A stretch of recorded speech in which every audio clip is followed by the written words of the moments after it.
So,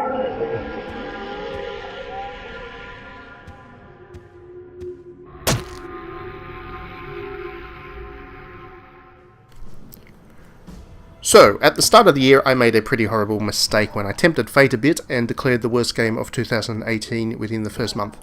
That game was called Briks 2, and it was a pretty unforgivable game in its own right. And I felt pretty justified at the time saying it was the worst game of the year because I really couldn't see how things could possibly get less playable than that thing.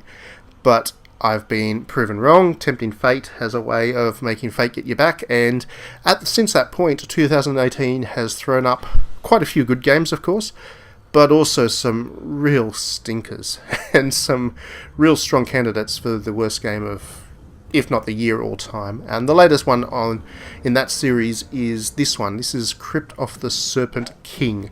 It is, in theory, a roguelike dungeon crawler, but I say this as a person who is a mammoth fan of dungeon crawlers and roguelikes alike. This game is by far the worst example of the genre I've ever played, to the point where it kind of offends me that they'd even call it a roguelike dungeon crawler in the first place, because it shows no understanding of what makes a dungeon crawler great. It shows very little understanding of how to make a game in the first place, and it's pretty much an insult to intelligence, really, that they would think that this game was worth getting somebody to spend their hard-earned time playing. It is cheap, it's $5, but that time is the time that I spent playing it and reviewing it and making this video is time that I will never get back. So that to me is far more of a waste than the $5 I spent on it. Okay, so what do you actually do in this Crypt of the Serpent King game? So you wander around these levels. You're given the task of collecting keys. The first level has 7 keys, I think it is, and then each level has some more keys, a plus number of keys, so you spend a little bit longer in each dungeon level trying to collect these keys. Once you have them all, you then need to go and find a gate, which opens it up to a boss. You then need to fight the boss, and if you defeat that boss, it's level over. You can then use your loot to buy new weapons and stuff, and then you get taken straight to the next level. There's just so many things wrong with this game. The first thing is the levels themselves have one type of enemy per level. So what you've seen me fight right here is a goblin. This is the second level. The third level, which you saw at the start, was an orc thing, and the first level, which you'll see in a minute, is a kind of Ratman kind of enemy, and that's it. You just fight that one type of enemy over and over and over again throughout the entire course of a level, and those enemies have one attack pattern, and they repeat that over and over again, making it very easy to defeat them, and I'll get onto that a bit more in a second. And then you go and fight a boss, which is slightly harder, I guess, but the boss itself, the tactics that you need to use to defeat the boss is no different. Other than that, you're just wandering around these levels, collecting the keys, and that is it. That is all there is to this game. The only other threat are these gaps that you see here, or in the previous level where you saw the fire coming out of the tubes, or whatever the heck that trap was meant to be.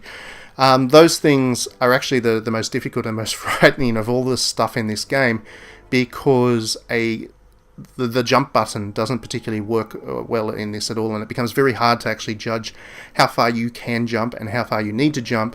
So as a result, it becomes very easy to fall down those gaps, and when you do that, it's an instant game over and you have to start the level all over again. And I died to those much more times than I don't think I ever actually died to the enemies, because they're that predictable and that easy to defeat, but I did die to those traps more than a few times.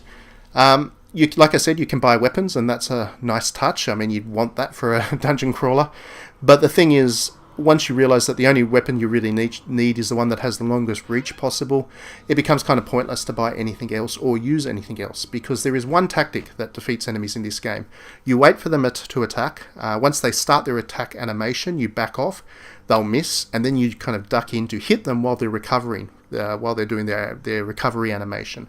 And you use that tactic for every single enemy, including the bosses, in the game. And that is just, it is painful. And it's not in itself such a bad way of doing things, because it's reminiscent in a way of Kingsfield, or what would then become Demon Souls and Dark Souls. But Demon Souls, Dark Souls, Kingsfield, they all had extra layers of nuance and magic and all kinds of other stuff to add to that combat system to make it something really worthwhile, something really challenging and something really engaging. This game has none of that. As you just saw, I tried to circle around the enemy to defeat him and do something a little bit different, and it just didn't work as well. So, you know, there's no point to trying anything else. Just use the one tactic through the entire game and you get there and you win. There's no narrative to the game. What you're seeing here is a big human boss thing at the end of a tunnel full of rats, basically, and there's no explanation to that. The game changes from one environment to the next, doesn't explain it.